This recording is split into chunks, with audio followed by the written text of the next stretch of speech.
ಓಂ ಶ್ರೀ ಗುರುಭ್ಯೋ ನಮಃ.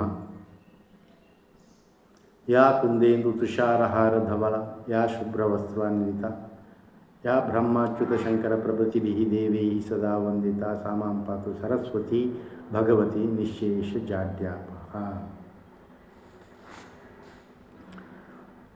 ഇനി എങ്കിൽ ಪೂಜೆ ಪಂಡ ಇಂಚಿನ ಪೂಜೆದ ಅರ್ಥ ಇಂಚಿನ ಅಥವಾ ಐತ ವ್ಯಾಪ್ತಿ ಇದು ಅರ್ಥ ಐತ ಬಗ್ಗೆ ಚರ್ಚೆ ಮಾಡ್ಬೋದ.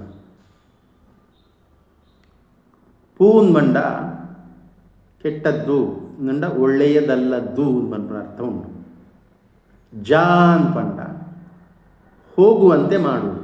ಜಾ ಶಬ್ದ ಜಾಗಂಟೆ ಜಾಗಂಟೆ ಮಂಡ ಆ ಶಬ್ದದ್ದು ಕೆಲವು ವೈರಸ್ಗಳು ಜಾಗಟೆದ ಶಬ್ದಗಳು ಸ್ವಲ್ಪ ಶಂಕದ ವೈಬ್ರೇಷನ್ ಅಥವಾ ಶಂಕದ ಒಂಜಿ ಎಂಚಿನ ತರಂಗ ಉಂಡ ಅವು ಭಾಳ ಶಾರ್ಪ್ ಇಪ್ಪುಂಡು ಐಟ್ ನಮ್ಮ ಸುತ್ತಮುತ್ತಲ ಇತ್ತಿನ ಕೈತಳ್ಳಿತ್ತಿನ ವೈರಸ್ ಬ್ಯಾಕ್ಟೀರಿಯಲು ಎಂಚಿನ ಬುರ್ಚಾಂದ ಇತ್ತಿನ ಗಾಳಿ ಇತ್ತಿನವು ಪ್ರೇತಲು ಮನ್ಪ ಅವು ಪೂರ ಸೈಪ ಅಂಚಾದ ಬಲ್ಪುಗ ಬುಕ್ಕ ಬೈಯಾಡು ಆ ಟೈಮಡು ಹೆಚ್ಚು ಹೋಗಿ ಅವು ತಲೆಗುನ್ನಾಗ ಅವಕ್ಕೆ ಬಲ್ಪುಗು ಅದಕ್ಕೆ ಪೂಜೆ ಮಾಡ್ದಾಗ ಅವೇನು ಆಯ್ತು ಶಬ್ದ ಜಾಗಂಟೆ ಗಂಟೆ ಶಬ್ದ ಮಲ್ಪೇರು ಇತ್ತೆ ಪೂಜಾ ಜಾಗುತ್ತಾನಿಗಳಿಗೆ ಪೂನ್ ಮಂಡ ಬುರ್ಚಾನ್ನ ಕೆಟ್ಟ ಜಾ ಅನ್ಮಂಡ ಹೋಗುವಂತೆ ಮಾಡುವುದು, ಕೆಟ್ಟದ್ದನ್ನು ಹೋಗುವಂತೆ ಮಾಡುವುದು ಅಂದರೆ ಒಳ್ಳೆಯದು ಮಾಡುವುದು ಅಂತ ಅರ್ಥ. ಪೂಜೆಯ ನಿಜವಾದ ಅರ್ಥ ಒಳ್ಳೆಯದನ್ನು ಮಾಡುವುದು. ನಮ್ಮ ಅರ್ಥದಲ್ಲಿ ಪೂಜೆ ಅಂದರೆ ಏನಾಗಿದೆ, ಅದು ಉನ್ನತ ಮಟ್ಟದ ಪೂಜೆ ಹೌದು. ದೇವಸ್ಥಾನದಲ್ಲಿ ಮಾಡುವಂಥ ಪೂಜೆಗಳು ಏನು ಪೂಜೆ ಅಂತ ನಾವು ಕರಿತೇವ ಅದು ಉನ್ನತ ಮಟ್ಟದ ಒಂದು ಮಾನಸಿಕ ಭಾವನಾತ್ಮಕ ಪೂಜೆ. ಆದರೆ ವಿಶಾಲ ಅರ್ಥದಲ್ಲಿ ಪೂಜೆ ಅಂದರೆ ಸ್ವಚ್ಛತೆ ಮಾಡೋದು, ಸಗಣಿ ಗುಡಿಸಿ ರಂಗೋಲೆ ಹಾಕೋದು, ಮನೆಯ ಸ್ವಚ್ಛತೆ ಮಾಡೋದು, ಇದೆಲ್ಲ ಪೂಜೆಯ ಭಾಗಗಳು, ಚಟುವಟಿಕೆಗಳು, ಪೂಜೆಯ ಭಾಗಗಳು. ಒಂದು ದೇವಸ್ಥಾನದ ವಠಾರದಲ್ಲಿ ಎಷ್ಟು ಜನ ಯಾವ ಬೇರೆ ಬೇರೆ ಕೆಲಸಗಳನ್ನು ಮಾಡ್ತಿರ್ತಾರೋ ಅದೆಲ್ಲ ಒಂದು ರೀತಿಯಲ್ಲಿ ಪೂಜೆ. ಅದು ಊಟ ಅನ್ನ ಆಹಾರ ತಯಾರು ಮಾಡೋದಿರ್ಬೋದು, ಊಟ ಬಡಿಸುವುದು ಇರ್ಬೋದು, ಊಟದ ನಂತರ ಸ್ವಚ್ಛತೆ ಮಾಡೋದು ಉಂಟಲ್ಲ. ಒಂದು ಇಂಗ್ಲೀಷ್ನಲ್ಲಿ ಗಾದೆ ಉಂಟು, cleanliness next to godliness. Cleanliness ಅಂದರೆ ಸ್ವಚ್ಛತೆ, ಪ್ರಧಾನವಾಗಿ ಎಲ್ಲ ರೀತಿಯಲ್ಲಿ ಸ್ವಚ್ಛತೆ, ನೀಟು. ಅದನ್ನು ಇನ್ನು ಬಿಡಿಸಿ ಹೇಳಬೇಕಾಗಿಲ್ಲ. ಸ್ವಚ್ಛತೆ ಏನಂದರೆ ಅದು ನೀರು ಹಾಕಿ ತೊಳೆದದ್ದಿರ್ಬೋದು, ಸಗಣಿ ಸಾರಿಸುವಂಥದ್ದಿರ್ಬೋದು, ಒರೆಸುವಂಥದ್ದಿರ್ಬೋದು, ಕಸ ಗುಡಿಸುವಂಥದ್ದಿರ್ಬೋದು, ಅದು ಪೂಜೆಯ ಒಂದು ಭಾಗವೇ. ನಾವು ತಿಳ್ಕೊಂಡಿದ್ದೇವೆ ಅದೆಲ್ಲ ಕೆಲಸ ಅಥವಾ ಇದು ಅಂತೇಳಿ ಸೇವೆ ಅಂತ ಅದನ್ನು ಕರೀತಾರೆ. ಸೇವೆ ಪೂಜೆಯ ಭಾಗಗಳು ಎಲ್ಲದು ಸೇವೆಗಳು, ಪ್ರತಿಯೊಂದು ಬೇರೆ ಬೇರೆ ಸೇವೆಗಳು. ದೇವಸ್ಥಾನದಲ್ಲಿ ಊಟ ಕೂಡ ಒಂದು ಸೇವೆ, ಅದು ಒಂದು ಪೂಜೆ. ಅನ್ನದಾನ ಶ್ರೇಷ್ಠ ಪೂಜೆ. ಅಂದರೆ ಒಳ್ಳೆಯದನ್ನು ಮಾಡ್ತದೆ, ಅದು ನಮ್ಮ ಹಸಿವನ್ನು ಹಿಂಗಿಸ್ತದೆ. ಅನಂತರ ದೇವಸ್ಥಾನದಲ್ಲಿ ದೇವರಿಗೆ ಪೂಜೆ ಮಾಡೋದು, ಇಟ್ಕೊಳ್ಳುವ ದೇವರಿಗೆ ಹೂವು ಇಡುವುದು, ಅಲಂಕಾರ ಮಾಡೋದು, ಕಣ್ಣಿಗೆ ಸ್ವಚ್ಛ ಅಥವಾ ಕಣ್ಣಿಗೆ ಒಂದು ಚಂದ, ಸ್ವಚ್ಛವಾಗಿ ಅಲ್ಲಿ ಏನು ಇನ್ನೂ ಸ್ವಚ್ಛ ಆಗಲಿ ಮತ್ತು ಕಣ್ಣಿಗೆ ಆನಂದ ಆಗಲಿ ಅಂತ ಬಣ್ಣ ಬಣ್ಣದ ಹೂಗಳಿಂದ ಅಲಂಕರಿಸ್ತಾರೆ. ಆಮೇಲೆ ಅದು ದೃಶ್ಯ. ಇನ್ನು ಕಿವಿಗೆ ಸಂಗೀತ, ವಾದ್ಯಗಳು, ಗಂಟೆ, ನಿನಾದ ಇದನ್ನೆಲ್ಲ ಮಾಡ್ತಾರೆ. ಅಂದರೆ ಸಾತ್ವಿಕವಾದ ವಿಷಯಗಳು ನಮ್ಮ ಎದುರು ಇರಬೇಕು. ದೈವತ್ವ ಅಂದರೆ ಸಾತ್ವಿಕತೆ, ದೈವಿಕತೆ. ಅನಂತರ ಮೂಗಿಗೆ ಉತ್ತಮವಾದ ಪರಿಮಳ ಇರಲಿ ಅಂತ ಧೂಪ, ದೀಪ, ಇನ್ನಿತರ ಹೂಗಳು ಕೂಡ ಕೆಲಸವನ್ನು ಮಾಡ್ತವೆ. ಆಮೇಲೆ ಗಂಧಲೇಪನ ಎಲ್ಲ ಮಾಡ್ಕೊಳ್ತೇವೆ ಹಣೆಗಾಗಲಿ, ಅಂದರೆ ದೇಹ ಪರಿಮಳ ಬರಲಿ, ದೇಹ ಶುದ್ಧ ಆಗಲಿ, ಸ್ವಚ್ಛ ಆಗಲಿ ಅಂತ ಹೇಳುವಂಥ. ಇದರಲ್ಲಿ ಮಾನಸಿಕ ಸ್ವಚ್ಛತೆಯೂ ಕೂಡ ಸೇರ್ತದೆ ಮತ್ತೆ ಮತ್ತೆ ಮತ್ತೆ. ಅದಕ್ಕೆ ಪೂಜೆ ಮಾಡುವಾಗ ಮಂತ್ರಗಳನ್ನು ಹೇಳುವುದು. ಆ ಮಂತ್ರಗಳ ಪದಗಳಲ್ಲಿ, ಶಬ್ದಗಳಲ್ಲಿ ಒಂದು ರೀತಿಯ ಚೈತನ್ಯ ತರಂಗಗಳು ಇದೆ. ಆದ್ದರಿಂದ ಮಂತ್ರಗಳನ್ನು ನಾವು ಮಾಡ್ತಾ ಇರ್ತೇವೆ. ಇದೆಲ್ಲ ಪೂಜೆಗೆ ಸಾಕಾರ, ಪೂಜೆಗೆ ಪೂಜೆಯ ವಿಧಿ ವಿಧಾನಗಳು ಅಂತ ಹೇಳ್ತೇವೆ, ಚಟುವಟಿಕೆಗಳು, ಇದು ಅದಕ್ಕೆ ಆಧಾರ. ದೇವರ ಬಗ್ಗೆ ನಾನು ಮೊನ್ನೆ ಹೇಳಿದ್ದೇನೆ, ದೇವರು ಅಂದರೆ ಕೊಡುವವರು. ಯಾರು ಕೊಡ್ತಾ ಇದ್ದಾರೋ ಪ್ರಕೃತಿಯಲ್ಲಿ, ಭೂಮಿಯಲ್ಲಿ, ಅವರೆಲ್ಲ. ಮನುಷ್ಯನು ಕೂಡ ಪ್ರತ್ಯಕ್ಷ ದೈವತ ಅಂತ ಹೇಳಿದ್ದಾರೆ. ಯಾಕೆಂತ ಹೇಳಿದರೆ ಅವನು ಪ್ರಜೆಗಳಿಂದ ಪಡೆದಿದ್ದರೂ ಅದರಲ್ಲಿ ಏನು ಅರ್ಹ ಇರುವ, ಯೋಗ್ಯ ಇರುವವರಿಗೆ ದನಗಳು ಇರ್ಬೋದು, ಆಹಾರ ಧಾನ್ಯಗಳು ಇರ್ಬೋದು, ಧನ ಸಂಪತ್ತು, ಚಿನ್ನ ಮತ್ತು ರತ್ನ ವಜ್ರಗಳನ್ನಿರ್ಬೋದು, ಅವರವರ ಯೋಗ್ಯತೆಗೆ ತರತರಾಗಿ ಅದನ್ನು ಪುನಃ ಹಿಂದೆ ಕೊಡ್ತಿದ್ದ. ಪ್ರಜೆಗಳಿಂದ ಪಡೆದು ಮತ್ತು ಪ್ರಜೆಗಳಿಗೆ ಕೊಡುವುದು. ಕೆರೆಯ ನೀರನ್ನು ಕೆರೆಗೆ ಚೆಲ್ಲಿ ಅಂತ ಮೊನ್ನೆ ಹೇಳಿದ್ದೇನೆ, ರಾಜ ಮಾಡ್ತಾ. ಆದರೆ ಒಳ್ಳೆಯ ರಾಜ ಇದ್ದರೆ ಅಲ್ಲಿ ಹೀಗೆ ಬರ್ತದೆ, ಒಳ್ಳೆಯದು. ಇನ್ನು ಅಭಿಷೇಕ ಅಂತ ಬರ್ತದೆ, ಪರಿಶುದ್ಧ ಮಾಡುವುದು. ಇದರಲ್ಲಿ ಒಂದು ವಿಚಾರ ಬರ್ತದೆ. ನಾವು ಗಣಪತಿ ಮತ್ತು ಶಾರದೆ ಸರಸ್ವತಿಯನ್ನು ಜಲಸ್ತಂಭನ ಮಾಡ್ತೇವೆ, ನೀರಿಗೆ ಹಾಕ್ತೇವೆ. ಇದು ಎಲ್ಲರಿಗೂ ಗೊತ್ತಿಲ್ಲ ಯಾಕೆ ಅಂತ ಹೇಳಿ. ಅದೇ ನಾರಾಯಣನ ಮೂರ್ತಿಯಾಗಲಿ, ಈಶ್ವರನ ಲಿಂಗ ರೂಪದಲ್ಲಿ ಮಾಡಿ ಅದಕ್ಕೆ ಜಲಬಿಂದುವನ್ನು ಬಿಡ್ತಾ ಇರ್ತಾರೆ, ಜಲಾಭಿಷೇಕ ಮಾಡ್ತಾ ಇರ್ತಾರೆ, ಬಿಂದು ಬಿಂದು ಬಿಂದುವಾಗಿ. ಇದಕ್ಕೂ ಅರ್ಥ ಇದೆ. ಇದು ತಾಪ ಏರುವಂಥದ್ದನ್ನು ತಣ್ಣಗೆ, ಮಾನಸಿಕವಾಗಿ ಭಾವನಾತ್ಮಕ ಅದನ್ನು ತಣ್ಣಗೆ ಮಾಡಿಕೊಳ್ಳಿ ಅಂತ ಹೇಳುವಂಥದ್ದನ್ನು ಇರ್ತದೆ, ತಂಪಾಗಿರಿ. ಗಣಪತಿ ಅಂತ ಹೇಳಿದರೆ ದೇವರು. ಯಾವ ದೇವರು? ದೇವತೆ. ಅದು ದೇವತೆ, ದೇವರಲ್ಲ ಗಣಪತಿ. ದೇವತೆ, ಬುದ್ಧಿಯ ದೇವತೆ. ನಮ್ಮ ಬುದ್ಧಿಗೆ ಆಕಾರ ಉಂಟಾ, ರೂಪ ಉಂಟಾ? ಅದಕ್ಕೆ ಗಣಪತಿಯ ಕೈಯಲ್ಲಿ ಬುದ್ಧಿ ಕಲಿಸಲಿಕ್ಕೋಸ್ಕರ ಚಾಟಿ ಇಟ್ಟಿದ್ದಾರೆ, ಪರಶು ಇಟ್ಟಿದ್ದಾರೆ. ಬುದ್ಧಿ ಕಲಿಸುವುದು ಅಂಕುಶ,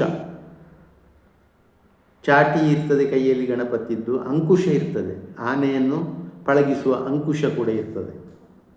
ಆಮೇಲೆ ಗಣಪತಿಗೆ ಲಡ್ಡು ಅಂದರೆ ಬೇಳೆಕಾಳುಗಳಿಂದ ಮಾಡಿದ ತಿಂಡಿಗಳನ್ನು ತಿನ್ನಬೇಕು ಅಂತ ಅರ್ಥ. ನಾವು ಕೂಡ ತಿಂದಲ್ಲಿ ನಮ್ಮಲ್ಲಿ ಅದರಲ್ಲಿ ಹೆಚ್ಚು ಪ್ರೋಟೀನ್ ಇರ್ತದೆ, ಸಸಾರಜನಕ ಅಂತ ಹೇಳ್ತೇವೆ.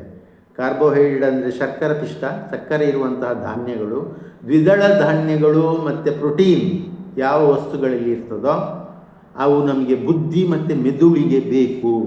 ಆದ್ದರಿಂದ ಅಂಥ ಆಹಾರವನ್ನೇ ಗಣಪತಿ ಕೈಯಲ್ಲಿ ಇಡ್ತಾರೆ, ಅದನ್ನು ನಾವು ಸೇವಿಸಬೇಕು ಅಂತ ಅರ್ಥ. ಗಣಪತಿ ಬುದ್ಧಿಯ ದೇವರು. ಅದು ಬುದ್ಧಿ ಅಂತ ಹೇಳುವಂಥದ್ದು ಬದಲಾಗ್ತಾ ಇರ್ತದೆ, ಜ್ಞಾನ ಅಂತ ಹೇಳುವಂಥದ್ದು ಬದಲಾಗುವುದಿಲ್ಲ. ಅದಕ್ಕೆ ಸತ್ಯನಾರಾಯಣ ದೇವರಿಗೆ, ವಿಷ್ಣು ದೇವರಿಗೆ ಇದಿಲ್ಲ, ಎಂಥದಿಲ್ಲ, ಜಲಸ್ತಂಭನ ಅಂತ ಮಾಡೋದಿಲ್ಲ. ಪ್ರತಿದಿನ ಪೂಜೆ ನಡೀತದೆ. ಪೂಜೆ ಅಂತ ಹೇಳಿದರೆ ಇಲ್ಲಿ ಪ್ರತಿದಿನ ಶುದ್ಧ ಮಾಡುವಂಥದ್ದು. ನೋಡಿ, ಬ್ರಹ್ಮನಿಗೆ ಪೂಜೆ ಇಲ್ಲ ಅಂತ ಹೇಳ್ತಾರೆ. ಯಾಕಂದರೆ ಅವನು ನಿತ್ಯ ಶುದ್ಧ ಬುದ್ಧ, ಅವನನ್ನು ಸ್ವಚ್ಛ ಮಾಡಬೇಕು ಅಂತ ಇಲ್ಲ. ಅವನನ್ನು ದಿನದಿಂದ ದಿನಕ್ಕೆ ಅಭಿಷೇಕ ಮಾಡಿ ಸ್ವಚ್ಛ ಮಾಡಬೇಕು ಅಂತ ಇಲ್ಲ. ಆದರೆ ವಿಷ್ಣುವನ್ನು ನಾವು ಸ್ವಚ್ಛ ಮಾಡ್ತೇವೆ, ಅಭಿಷೇಕ ಮಾಡ್ತೇವೆ. ಅದರ ಅರ್ಥ ಅಲ್ಲಿ ಕೂಡ ಬದಲಾವಣೆ ಆಗ್ತಾ ಇರಬೇಕು ಜೀವನದಲ್ಲಿ. ಬುದ್ಧಿ ಕೂಡ ಬದಲಾವಣೆ ಆಗ್ತದೆ, ವಿದ್ಯೆ ಕೂಡ ಬದಲಾವಣೆ ಆಗ್ತದೆ. ನೋಡಿ, ಒಂದು ಕಾಲದಲ್ಲಿ ಡ್ರೈವಿಂಗ್, ಏರೋಪ್ಲೇನ್ ಇಂಥದ್ದೆಲ್ಲ ಈ ಥರದ್ದು ವಿದ್ಯೆಗಳು ಇರಲಿಲ್ಲ. ಕಂಪ್ಯೂಟರ್ ವಿದ್ಯೆ ಇರಲಿಲ್ಲ ಭಾಳ ಹಿಂದೆ ಹೋದರೆ. ಕ್ಯಾಮರಾಗಳು ಇರಲಿಲ್ಲ ಭಾಳ ಹಿಂದೆ, 200-300 ವರ್ಷದ ಹಿಂದೆ ಹೋದರೆ. ಆದರೆ ಅದೀಗ ಹೊಸ ವಿದ್ಯೆಗಳು ಬದಲಾಗ್ತದೆ ನೋಡಿ. ಈಗ AI ಅಂತ ಬಂದಿದೆ ಹೊಸದಾಗಿ, ಅದನ್ನು ಈಗ ತಿಳ್ಕೊಳ್ಬೇಕಾಗಿದೆ. ಹಿಂದೆ ಹೋದರೆ ಮೊನ್ನೆ ಹೇಳಿದ್ದೇನೆ, ಕುದುರೆ ಸವಾರಿ, ಕತ್ತಿ ಸವಾರಿ, ಒಟ್ಟಿಗೆ 64 ವಿದ್ಯೆಗಳು ಅಂತ ಹೇಳಿದ್ದೇನೆ. 64 ವಿದ್ಯೆಗಳನ್ನು ಹಿಂದೆ ಕಲಿತಾ ಇದ್ದರು.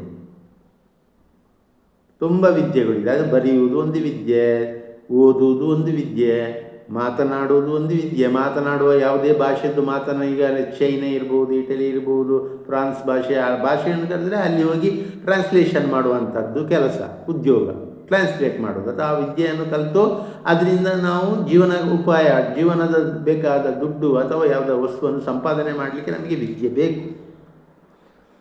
ಜ್ಞಾನ ಅಂತ ಹೇಳಿದರೆ ಸರ್ವಕಾಲಿಕ, ಅದು ಒಂದೇ ಇರುವಂಥದ್ದು. ಜ್ಞಾನ ಎಲ್ಲ ಕಡೆಯಲ್ಲೂ ಒಂದೇ, ಭಾವನೆ ಎಲ್ಲರದ್ದು ಒಂದೇ ನೋಡಿ. ಅದೇ ರೀತಿ ಸತ್ ಮೊನ್ನೆ ನಾನು ಹೇಳಿದಾಗೆ ಒಳ್ಳೆಯದು ಅಂತ ಹೇಳಿದರೆ ಎಲ್ಲ ಕಡೆಯಲ್ಲೂ ಒಂದೇ, ಅದು ಒಳ್ಳೆಯದು. ಅಲ್ಲಿ ಕೆಟ್ಟದ್ದು ಅಂದರೆ ಎಲ್ಲ ಕಡೆಯಲ್ಲಿ ಕೆಟ್ಟದ್ದು ಅಂದರೆ ಒಂದೇ. ಇದು ಕೆಟ್ಟದ್ದು ಅಂತ ಹೇಳೋದು, ಒಳ್ಳೆಯದನ್ನು ಒಳ್ಳೆಯದು ಅಂತ. ಅದರಲ್ಲಿ ಸ್ವಲ್ಪ ಬದಲಾವಣೆಗಳು ಆಗ್ತದೆ. ಒಂದು ಊರಿನಲ್ಲಿ ಒಳ್ಳೆಯದಿಲ್ಲದ, ಈಗ ಇಂಗ್ಲೆಂಡ್ನಲ್ಲಿ ಅವರು ಸರಾಯಿ ಅಥವಾ ಮದ್ಯಪಾನೀಯ ಜಾಸ್ತಿ ಮಾಡ್ತಾರೆ, ಯಾಕಂದರೆ ಅಲ್ಲಿನ ವಾತಾವರಣ, ಅಲ್ಲಿನ ಹವೆಗೆ ಸರಿಯಾಗಿ. ನಮ್ಮ ಊರಿನ ಹವೆಗೆ ಸರಿಯಾಗಿ ನಾವು ತೆಂಗಿನೆಣ್ಣೆ ತಿನ್ಬೋದು, ಅವರಿಗೆ ಆಗೋದಿಲ್ಲ. ಅವರಿಗೆ ಆಲಿವ್ ಆಯಿಲ ಮತ್ತು ಬೇರೆ ಸನ್ಫ್ಲವರ್ ಆಯಿಲ ಆಗ್ತದೆ. ನಮ್ಮ ತೆಂಗಿನೆಣ್ಣೆ ಅವರಿಗೆ ಆಗೋದಿಲ್ಲ, ಅದಕ್ಕೆ ಅವರು ಕೊಲೆಸ್ಟ್ರಾಲ್ ಅಂತ ಹೇಳಿ ನಮಗೆ ತೆಂಗಿನೆಣ್ಣೆ ಒಳ್ಳೆಯದು. ನಮಗೆ ತೆಂಗಿನಕಾಯಿ, ತೆಂಗಿನೆಣ್ಣೆ, ತೆಂಗಿನಕಾಯಿಯ ವಸ್ತುಗಳು, ಅಕ್ಕಿ, ಅದರಲ್ಲಿ ಸಹ ಕುಚ್ಚಲಕ್ಕಿ ಕೆಲವು ಕರಾವಳಿ ಪ್ರದೇಶಗಳಿಗೆ, ಮತ್ತು ಉಳಿದ ಕಡೆ ಅಕ್ಕಿಯೇ ಇಲ್ಲಿ ಶ್ರೇಷ್ಠ, ಒಳ್ಳೆಯದು. ಅನಂತರ ರಾಗಿ, ಗೋಧಿ ಎಲ್ಲ ಸ್ವಲ್ಪ ಸ್ವಲ್ಪ ತಗೊಳ್ತಾರೆ, ಆದರೆ ಪ್ರಧಾನವಾಗಿ ನಮಗೆ ಅಕ್ಕಿ ಒಳ್ಳೆಯದು. ಆದ್ದರಿಂದ ಪೂಜೆ ಅಂತ ಹೇಳುವಂಥ ಶಬ್ದವನ್ನು ಸರಿಯಾಗಿ ಅರ್ಥ ಮಾಡಿಕೊಳ್ಳಿ.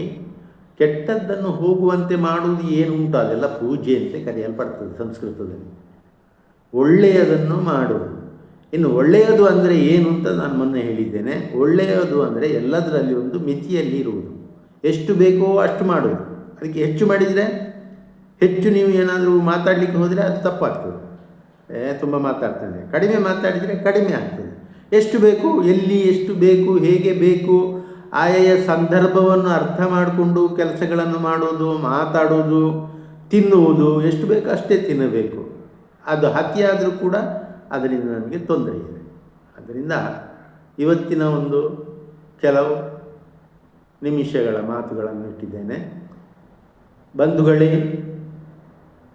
ನೀವು